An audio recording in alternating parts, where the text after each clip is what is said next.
the leaders, the marketers making a technology investment need to have a handle on the business objective. The definitions about success have already had conversations with finance, sales stakeholders and align on what they're trying to achieve before going and purchasing a tool, and not just expect that a vendor is going to solve their attribution problems for them. This is Revenue Makers, the podcast by 6 Sense, investigating successful revenue strategies that pushed companies ahead. Hey, Adam. Yes. Have you bought any software lately? I bought this really cool $9 screenshot tool. Is that what you mean? Sure. But let me guess, was there any strategy or forethought ahead of time or no? No, if you're buying software, there's no strategy. You can't have strategy. Well, yeah, that's what I'm hearing on the internets. That's what it says. But I think we might have a way to disprove that. Well, who do we have on today? Well, we have Maxwell Maurier, who is the VP of Growth Marketing, Vice President of Growth Marketing, so near and dear to my heart, of course, at Trellix. And he is going to talk about strategy in place and software, right? Because again, how do you go about accomplishing business goals, defining your goals before you actually go out and buy a tool to make it happen, which obviously is important. And obviously, if you're buying software, you probably have some kind of strategy, especially if you're buying expensive software. And he had some really, really great insights. He really does. And, full disclosure, he recently purchased 6 Sense, came back to 6 Sense after trying out a competitor. And it's a master class in putting the right pieces in place before making a software decision, and then really shepherding through that process through to then actual deployment and then proving out value. Really well done. And if every company approached their software purchases with this level of care and rigor, yeah. And if you're a software vendor, you're going to want to listen too, because he's got a really good view about how to work with the customer. So let's do it. Let's do it.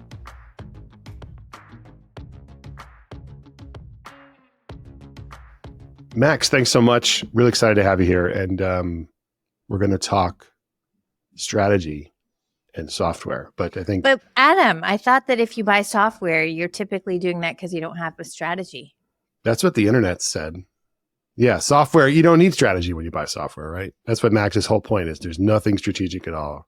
If you buy software, you have no strategy. If you don't have a strategy, you can't buy software. So why does anyone have any software? I think is the question. So let's debunk it. Max, tell us about what keeps you up at night and why this is so important. Sounds good. And thanks y'all for having me. Just for a little background on my role and where I'm at, I'm the VP of Growth Marketing at Trellix. We're about a 3,500, 4,000 person cybersecurity company, the product of McAfee and FireEye merging several years ago. It's a really exciting space. We're a large enterprise org with a lot of history. And with that comes questions about technology investment, how that aligns to our customer first strategy. And, I thought that the point that you kind of touched on at the beginning there was relevant to us. If we propose software, does that try to fill a strategic gap that we haven't thought through enough? Are we just trying to kind of band-aid over strategic gaps with software? Or are we really clear that we have a strategic objective as a business when we go into a software decision? And there are, myriad considerations to take in as you evaluate software, especially larger investments as opposed to point solutions. When we assess platforms, there are many more kind of variables and outcomes we need to work toward. But I think the shiny object syndrome that we see in a lot of leader level conversations is something that we need to mitigate with alignment cross-functionally within marketing and outside of marketing about what our core objectives are for the business. But by no means does purchasing software equate to no strategy. We just need to make sure that as a business, when we invest potentially hundreds of thousands of dollars in marketing software, that we understand what the outcome is supposed to be and that we have the resources in place to support that outcome. Absolutely. And you have a really nice process that you're going to talk about. But going back to, again, even the shiny object syndrome, I think maybe a couple of years ago, sure, I could get behind it, but the B2B buyer's journey is becoming ever more complex, right? Taking an average of 11 months, taking an average of, 11 to 12 people in the buying group. So it's really hard to kind of go out and just buy the thing because it's shiny and new and looks good. Good companies out there, and most companies out there, are really putting a strategic plan behind the why, and then really going about getting alignment internally. And so talk to us about your process. Often a technology decision is sparked by either someone within the org attending some sort of educational program or accessing some material that kind of sparks the idea about, should we consider this technology? Or it often will come from your C-level talking to their peers and seeing something interesting that they think could apply to your business. We're a customer first organization. We always prioritize the existing customer relationship, renewal and growth first. We need to make sure that we protect and grow as we add new business to the mix. And that means that our strategic objectives may be a little bit different than a startup that's focused entirely on net new logo growth. That means that the technology we choose to invest in may be very different, both from a scale perspective, us being a larger organization, but also from a business and revenue objective perspective. And so making sure that when those ideas surface, they're aligned to your actual business objectives, not just trying to copy and paste something that another organization's done, is really critical. And that takes a lot of communication with whoever surfaces that idea to help them understand. You often have to educate why that may be a very exciting idea, but it may not be applicable to your current business objectives, and maybe something you want to keep on the table for the future. Requires typically pretty excellent presentation skills, but also a fundamental understanding of how your funnel works, marketing and sales, what revenue means to your organization. Are you looking at ARR typically? Are you looking at just TCV based single deal closure as success? Are you looking at new logo growth over customer retention and growth? All of those things inform what kind of technology you invest in up and down the funnel. So let's think about a recent purchase, right? So, and again, it's a little bit self-serving, right? We're in the, 6th Sense sells to marketers like yourself and have sold into your company. So an account-based marketing or revenue kind of performance platform, what were some of the drivers once you sort of get beyond if it was a C-level sort of like, oh, this or that, or versus like in your seat, performance where we're at, where we need to get to, taking an account-based approach, which I'm sure there were in various different versions of that. You've gone through different iterations. Can you kind of talk us through, like, it's especially relevant because we have so many listeners who might be early, just in saying, okay, we're trying to change our go-to-market strategy to be more account-based. So they're thinking strategic, they're not thinking software, but would love to kind of hear how you got to that place. And I'm sure the ABM story goes back a number of years, and then actually how that became a purchase initiative.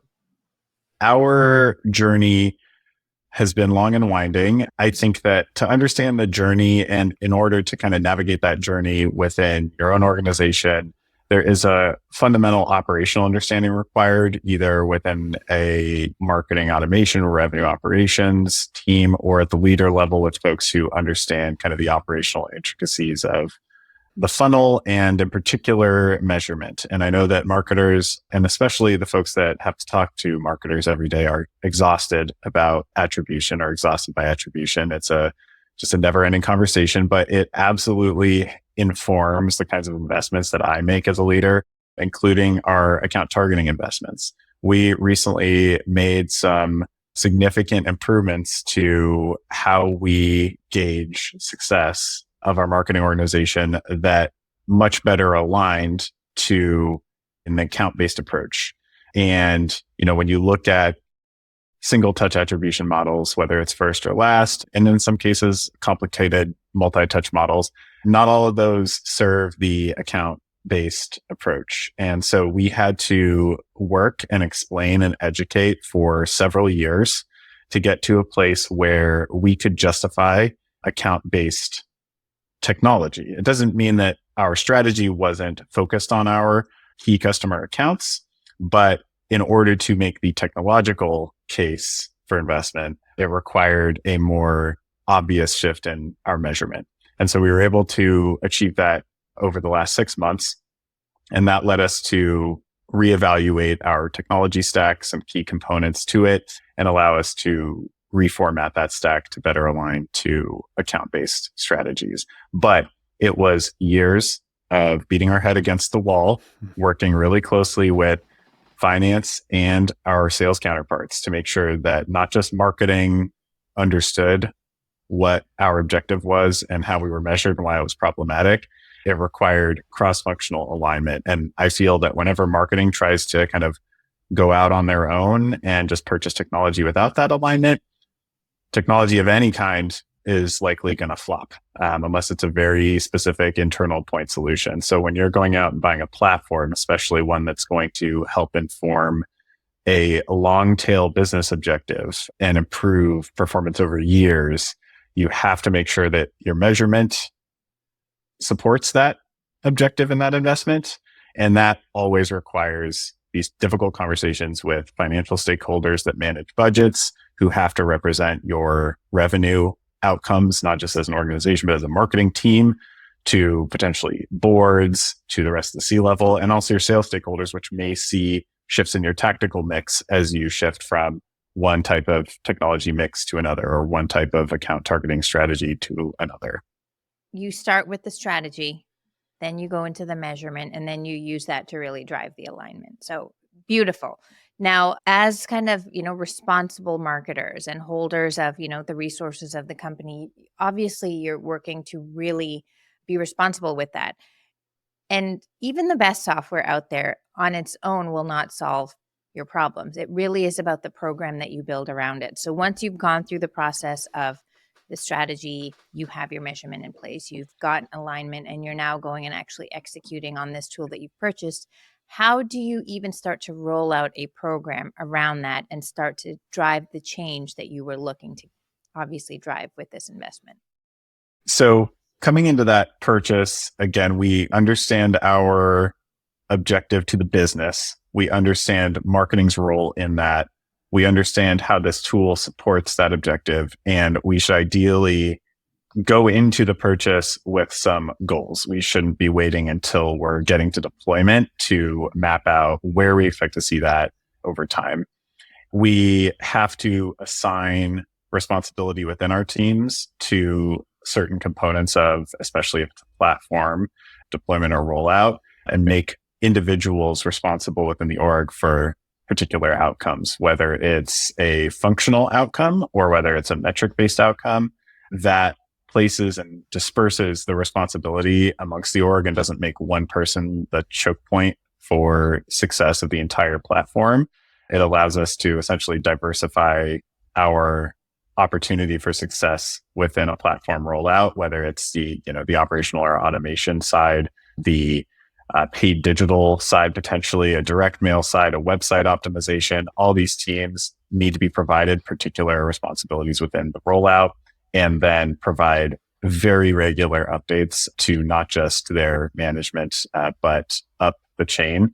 Because again, we want to show our leaders at the C-level and our financial stakeholders on the finance and sales teams that we didn't just make an investment to say that we did it.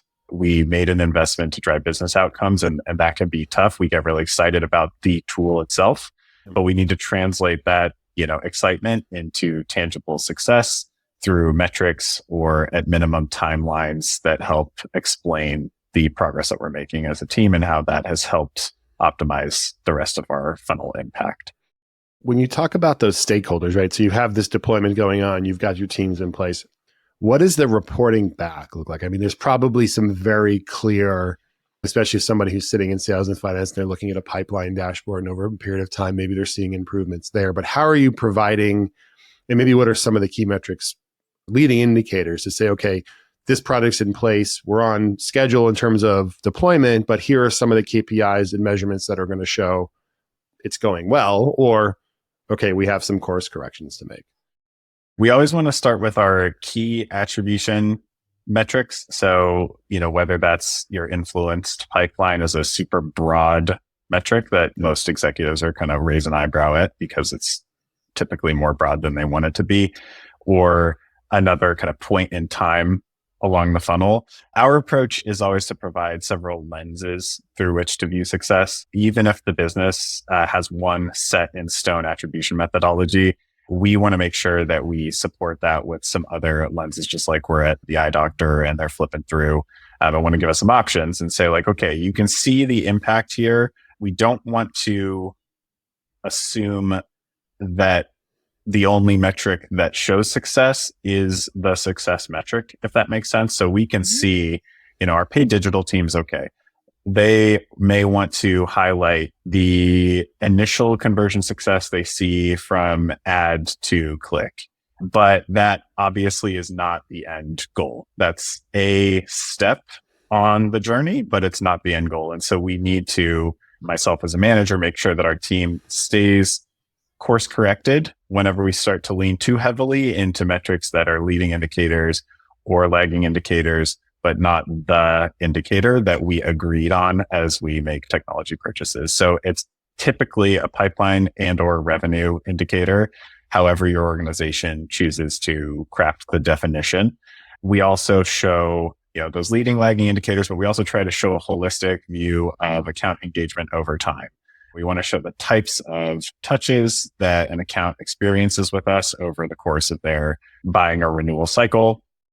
We want to show the variance in those kinds of touches because, we don't want to go down the route of becoming an organization that gets so caught up in attribution that we end up optimizing down to just one channel, which I've seen happen before, where it's like, well, this is the most efficient channel, so we should get rid of everything else.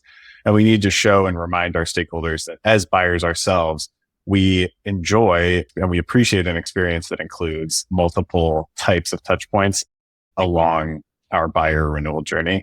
And so we need to make sure that that's represented, even if some of those touches are not factored in as critically into our attribution methodology. So multiple lenses side by side to show this indicates success in this way, this indicates success in this way, and those maybe support indirectly the success that we're really shooting for in pipeline or revenue from a dollar perspective.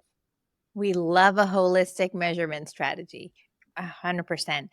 Max, what is the role of a vendor throughout this journey, right? The best vendors would ideally be partnering with you pre-sales on surfacing up the use cases, highlighting, even one through the deployment, kind of mutual success plans so that there is a shared vision of what good looks like. But talk to me about what the best vendors do to help with that journey.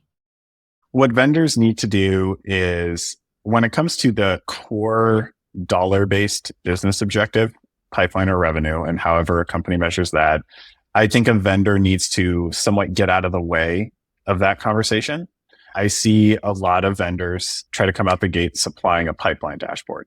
It could be a chat vendor. It could be an account-based vendor. It could be a direct mail vendor that all want to provide some sort of pipeline metric out the gate. But that often confuses marketers, especially those that aren't operationally inclined and are more maybe demand centric or product marketing centric, because they want to take that, screenshot it, put it in a deck, bring it to a meeting and say, look at the success that we're showing. And then a finance person will immediately double click and be like, how is that calculated? Where is that coming from? It's not from any of our approved systems. And I think that creates way more confusion than it helps. So I think that when it comes to dollar ROI, sometimes that's a place where a vendor needs to step out of the way and focus more on the supporting cast lenses around engagement in other ways, whether that's that holistic view of engagement over time without dollars associated, or whether it's looking at all that conversion data up and down the funnel, points in your sales cycle between opportunity stages, and how certain touches may help or not be as effective at certain points in that funnel. So there's something that vendors can do, and also something that I think vendors need to kind of not do. And that comes from understanding how flexible a company is going to be in their measurement criteria and what kind of supporting lenses are going to be most effective for leaders having those conversations with their key stakeholders. And in particular, I always come back to finance stakeholders because they hold our purse strings, and sales stakeholders because they are incredibly vocal, incredibly connected to the customer, and also most likely to be able to either support or negatively impact marketing's ability to invest in certain tactics in the future, just as much as finance may be. So when you talk about that holistic journey, so the vendor can make it very clear, this is where we are helping to impact that journey. But leave it to you and the team to say, okay, that's great. Now we know where you're plugging in. We're going to help to go understand what does that ROI mean to us, because every org is different. Every step on that journey is going to have a different impact for this company versus that. Is that a fair summation? Totally fair. Most businesses are not very flexible in their dollar-based ROI methodology, and it's highly unlikely that a vendor is going to be able to make that change happen. The vendor can try to support their marketing customers, but supporting data is effective in an immediate sense, showing the impact of a platform.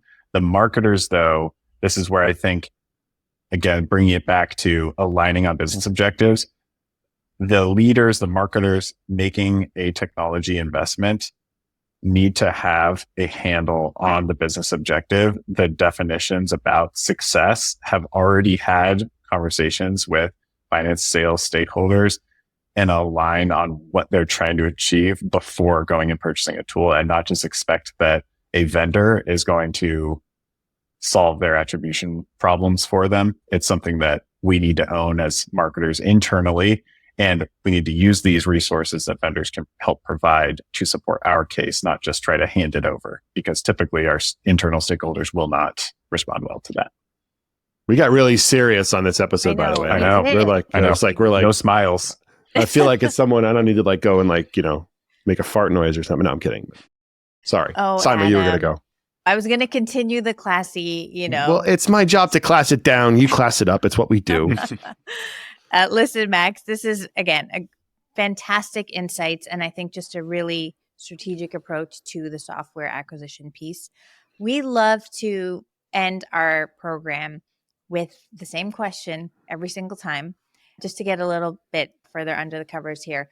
Tell us about the most ridiculous thing that you've been asked to do in your career, good or bad. We've heard things from smuggling swag cross-border. That was on the not so good side. Working with NASA on campaigns on the good side. One thing that I won't get into, but ended with, but I think the statute of limitations are up. So a lot of, varying things along the way. Doesn't necessarily have to be dramatic, but. What we would consider ridiculous is kind of the typical urgency type of ridiculousness.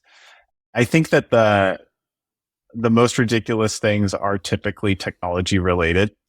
So, day to day, turning around programs, campaigns, assets, et cetera, like you expect that that's going to have to happen really quickly on a whim as, interest changes. But I think deployment of technology is often where I hear ridiculous requests. So there was an instance where we were deploying Marketo and a vendor had gotten it started and we joined and took over the deployment maybe a third of the way through.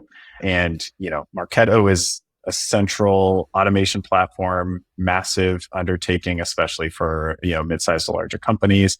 And, the request was kind of twofold. A, to turn around the implementation in 2 weeks, which was never going to happen. It was just immediate eyebrow up from me and my teams. But then also to make sure that our database was 100% responsive to email. It was a misunderstanding about the time it takes to deploy such critical technology, as well as a misunderstanding about benchmarks, realistic data and responsiveness across, inherited customer and prospects databases. And, this is not a recent experience, thankfully, but is kind of indicative of some of the mismatched expectations that marketers deal with especially C-levels that maybe aren't as familiar with the marketing work when, their marketing leaders swap in and out and they're left kind of trying to figure out what do we do next. So that was kind of the most ridiculous, just insane turnaround time, big technology, and just ridiculous expectations about how responsive a database is, especially one that's existed for over a decade. That's a pretty good one. I'm guessing the Marketo deployment didn't happen in 2 weeks. It did not. And again, I know that's not crazy, I think, in the context of what a lot of folks have experienced. So I'm thankful for that. But yes, just had to kind of be a stick in the mud and explain it was never going to happen, let some people down gently, and then get on with work. It's good advice too about how to deal with it, right? Just, let them down gently. So no one would have been able to do it. So it's, it's just we'll do what we can. Thank you for asking. Let's explain it to you. Keep educating, move on. Well, this was great. I think really good insights on the vendor side, how to deal with how the vendor should be working with you. Just really, again, prove that the internet's wrong, that you can be strategic with software, that software does not say no to strategy and vice versa. So you heard it here first, folks. You heard it here first. Really appreciate you joining us. Appreciate you guys having me. Thank you so much. You've been listening to Revenue Makers. Do you have a revenue project you were asked to execute that had wild success? Share your story with us at sixcents.com/revenue, and we might just ask you to come on the show. And if you don't want to miss the next episode, be sure to follow along on your favorite podcast app.